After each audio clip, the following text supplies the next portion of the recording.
le député. La parole est à monsieur Éric Pauget.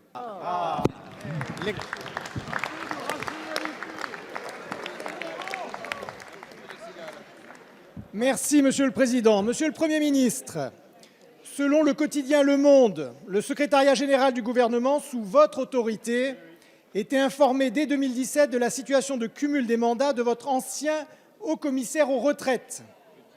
Je rappelle que l'intéressé avait oublié de mentionner près d'une dizaine de mandats publics et privés, n'en mentionnant que 3 à la haute autorité. Oublier plusieurs mandats susceptibles de générer des conflits d'intérêts. Et surtout oublier une rémunération alors qu'il était en fonction, un fait totalement interdit par notre Constitution. Et vous avez validé une situation. Le gouvernement savait-il, Monsieur le Premier ministre, le gouvernement savait-il l'insincérité de sa déclaration d'intérêt à la haute autorité? Le gouvernement savait-il qu'il continuait d'occuper des fonctions rémunérées après son entrée au gouvernement, ce qui constitue, je le rappelle, un cumul interdit par notre Constitution?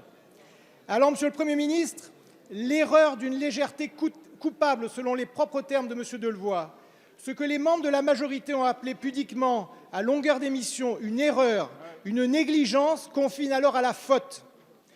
Après la démission de 12 ministres de votre gouvernement depuis 2 ans, dont 8 pour affaires, où est la transparence?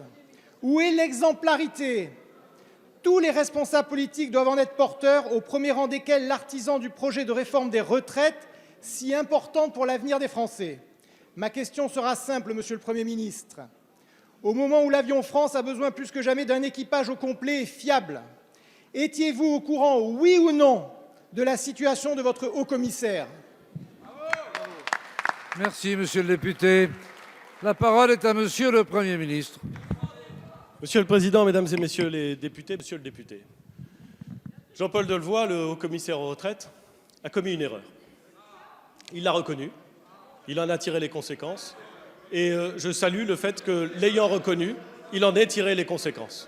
Et je le remercie pour le travail qu'il a effectué depuis 2017, d'abord en sa qualité de haut-commissaire aux retraites, puis en sa qualité de membre du gouvernement.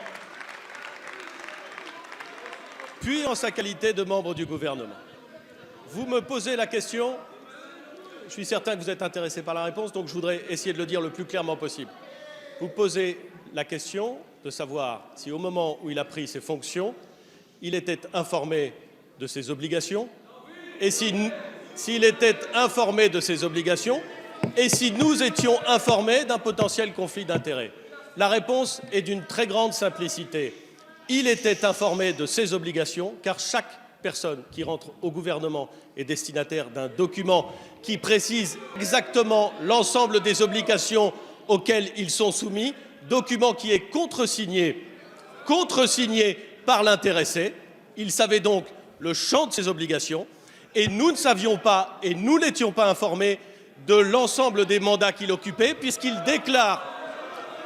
devait déclarer ses mandats à la haute autorité, et que la haute autorité a publié sa déclaration dès qu'elle a eu sa déclaration. Autrement dit, monsieur le député, je veux le dire de la façon la plus claire, lui connaissait ses obligations, le gouvernement ne savait pas la situation dans laquelle il se trouvait. Je tiens à votre disposition l'ensemble des pièces qui l'établissent, et je voudrais, monsieur le député, avec la plus grande fermeté, vous dire que la mise en cause par un article de presse erroné du secrétariat général du gouvernement n'est pas digne. Le secrétariat général du gouvernement a, en la matière, effectué son travail avec la plus grande rigueur et la plus grande précision.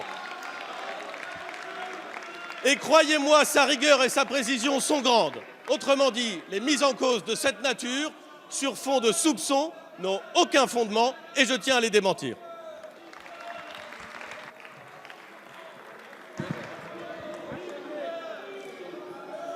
Non, monsieur Pauget, allez-y, hein.